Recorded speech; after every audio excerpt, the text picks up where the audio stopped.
लाहौर में Beijing underpass में डाला सवार सिक्योरिटी गार्ड्स का शहरी पर तशद्दुद के वाक़ये का मुकदमा मुतासरा शहरी की मुद्दत में दर्ज कर लिया गया।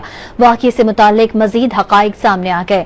पुलिस ज़राए के मुताबिक सड़क पर ओवरटेकिंग के दौरान सिक्योरिटी गार्ड्स की शहरी के साथ तकरार हुई। गार्ड्स ने रास्ता न देने पर इमरान नामी शहरी की गाड़ी को रोका और फायरिंग कर दी।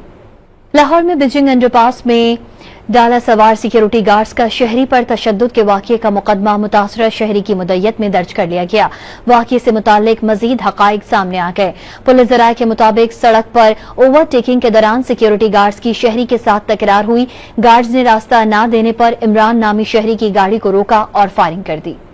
लाहौर में बिजिंग अंडरपास में डाला सवार सिक्योरिटी गार्ड्स का शहरी पर तशद्दुद के वाक़ये का मुकदमा मुतासरा शहरी की मुद्दत में दर्ज कर लिया गया। वाक़ये से मुताल्लिक मजीद हक़ाइक़ सामने आ गए। पुलिस ज़राए के मुताबिक सड़क पर ओवरटेकिंग के दौरान सिक्योरिटी गार्ड्स की शहरी के साथ तकरार हुई। गार्ड्स ने रास्ता न देने पर इमरान नामी शहरी की गाड़ी को रोका और फायरिंग कर दी।